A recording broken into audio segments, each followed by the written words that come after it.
Lessons to learn from the misfortunes of Wuhan. August 3, 2020, by Xu Chu, Minghui.org. Wuhan is one of the most famous ancient cities of China and has a magnificent historical and cultural legacy. One of the most famous events to have taken place there was the Wuchang Uprising of 1911, which led to the downfall of the Qing dynasty and the establishment of the Republic of China, the first of its kind in Asia. As a key transportation hub with a population of 11 million, Wuhan is also one of the economic hubs of central China, earning it the nickname China's Chicago. It is home to over 350 research institutes, 1,656 high-tech enterprises, and numerous enterprise incubators backed by funding from 230 of the Fortune 500. However, Wuhan has become a ghost town since the coronavirus outbreak. As the deadly pandemic has spread around the world, it has infected at least 15 million globally and accumulated a death toll of over 500,000. When we take a look at a few major events that have taken place in Wuhan during the reign of the Chinese Communist Party, CCP, it may give us some clues as to how a once glorious city devolved into a global epicenter of misfortune. 1958, model city during the Great Leap Forward. After the anti-rightist campaign in 1957 that sought to take down intellectuals, then CCP leader Mao Zedong had the ambition for China to surpass Britain and the US in industrial output within 15 years. In response to Mao's call and its manifestation in the Great Leap Forward movement of 1958, many CCP leaders, local cadres and reporters in China all scrambled to beat each other at fabricating impossibly high farming production figures. For example, a single Chinese cabbage in Hebei was reported as weighing 250 kilograms. On August 13, 1958, People's Daily published a headline claiming that Wuchang, a city near Wuhan, had a rice yield of nearly 37,000 jin per mu, 110 tons per acre, about 90 times higher than actual output at the time. The news was quickly reprinted in the Soviet Communist Party's mouthpiece, Pravda. More than 100,000 people visited this satellite field to learn from the farmers' experience, including many experts from socialist countries such as the Soviet Union, East Germany, the Czech Republic, North Korea, and so on. China's then Premier Zhou Enlai also went in person and had a film made of his visit. How did this seemingly ridiculous figure come into being? It turned out that in order to beat another commune, which had reported a unit yield of 10,000 jin per mu, the Jiangguo No. 1 commune decided to weigh the same baskets of rice again and again until they reached the 37,000 jin mark. When a young man on an inspection team asked how they managed to grow so many rice plants at such high density, the team leader accused him of being too fussy and running counter to the CCP central government and Chairman Mao. The young man was pulled aside and criticized on the spot. He was later labeled as a rightist and punished.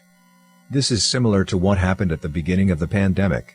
When Dr. Li Wenliang in Wuhan shared coronavirus information on social media with his medical colleagues on December 30, 2019, he was immediately reprimanded by the authorities and punished for spreading rumors. Sadly, Dr. Li died from the infection later on. Less than a year after Jiangguo No. 1 commune's glorious moment, China was hit by a devastating famine as a result of the CCP's preposterous policies and local party leaders blindly following the party line. There was little grain left in the village, leaving people with no choice but to eat wild herbs and tree bark. Gong Zhentang, a survivor of the tragedy, said to a reporter in 2019, "It was really terrible. The deaths were too many to count." According to credible statistics, about 45 million people in China starved to death during the man-made famine lasting from 1959 to 1962. CCP leaders have never apologized for their wrongdoings to this day. 1967, unknown number of youngsters perished in the Yangtze River. Mao called upon the Chinese youth to temper themselves in rivers and lakes in 1962.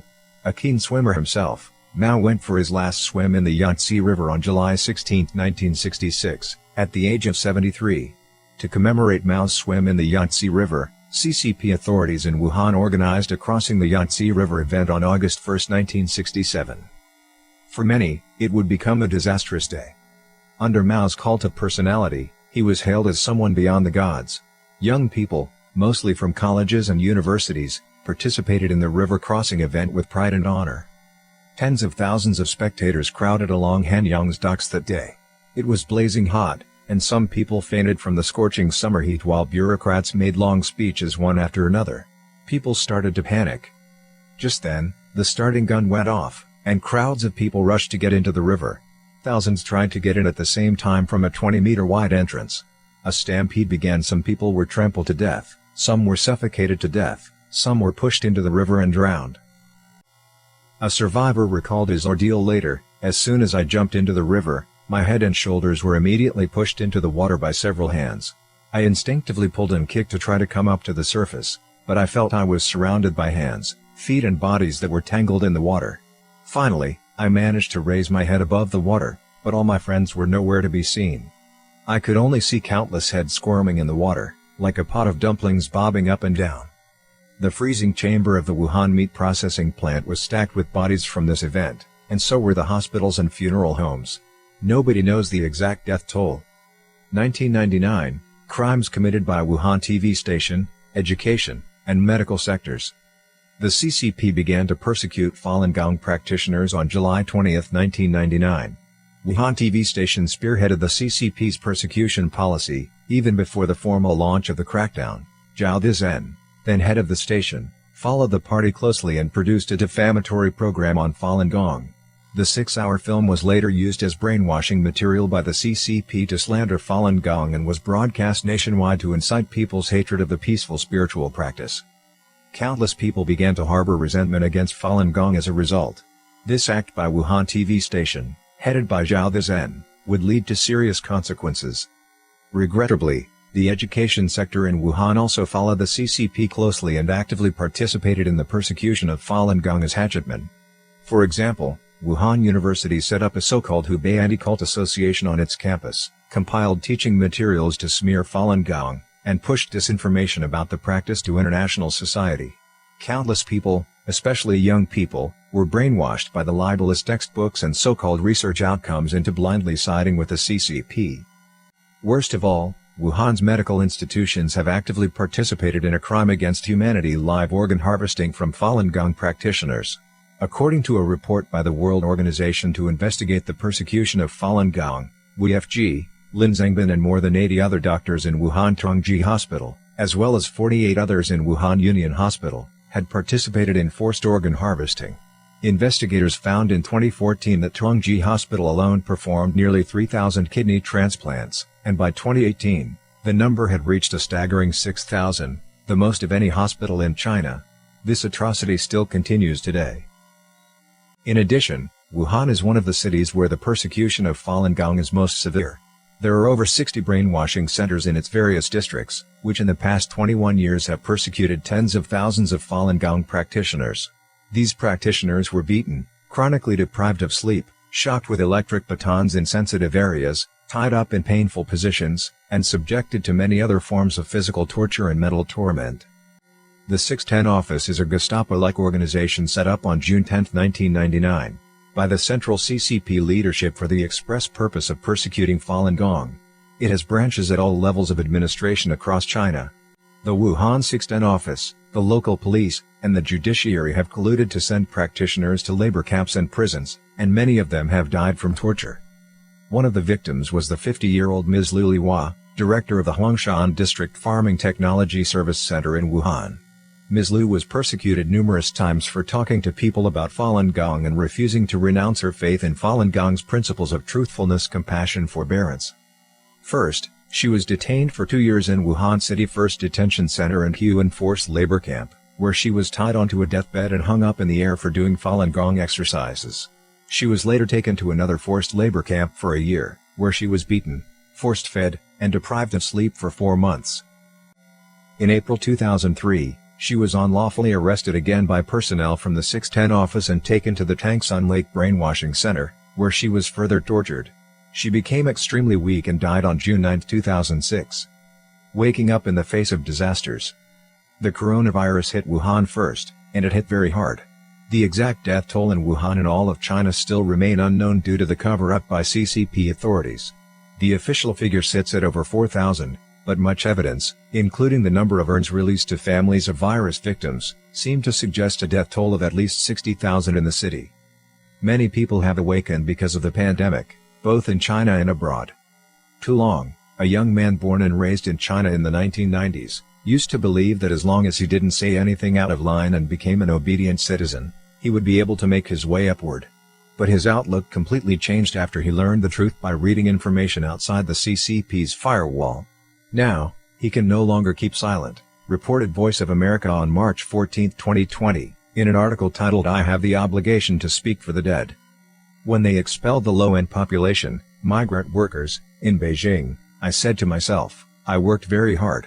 I'm not part of the low-end population, I would not be expelled. When they built the concentration camps in Xinjiang, for Uyghurs, I thought, I'm not an ethnic minority, I don't have any religious beliefs, I would not be in trouble. I sympathize with the suffering of the Hong Kong people, but I thought I would not go on the street to protest, for democracy, so it has nothing to do with me, he said. This time it hit my hometown. Many people around me had already gotten sick, some had died, so I couldn't stand it any longer. Tu Long was angered by CCP officials' behavior in dealing with the pandemic.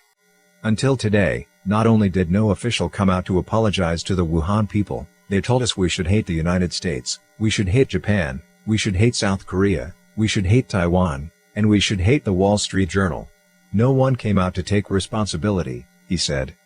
Tu Long found it absurd that officials started praising the CCP for its wise leadership and celebrating its great success when people were still sick and dying. Tu Long also reflected upon himself when condemning the CCP. The majority of Chinese, myself included, are not innocent. We condone the CCP leadership to do evil, and some have even assisted them in committing evil acts.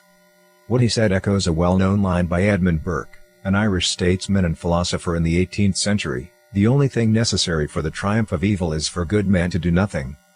Tu Long represents a large group of people in China who no longer trust the CCP and are longing for freedom. Internationally, a global coalition to hold the CCP accountable for its aggressive and criminal conduct is taking shape and expanding quickly. More and more politicians, business leaders, and other people have realized that the CCP would never abide by the same rules and values expected of a decent and responsible government, and that the appeasement policy taken in the past when dealing with the CCP would only lead to greater instability and chaos in the world. The CCP must be challenged directly, as they have come to realize. U.S. Secretary of State Mike Pompeo condemned the CCP's persecution of Falun Gong. 21 years of persecution of Falun Gong practitioners is far too long, and it must end. More than 600 parliamentarians from 30 countries have also signed a joint statement supporting Falun Gong and calling on the CCP to stop the persecution. Many people hold the view that this is not just an issue between Falun Gong and the CCP but a battle between good and evil and a test for us all. Perhaps when such a brutal persecution of the innocent comes to an end, it would be a turning point for Wuhan and China.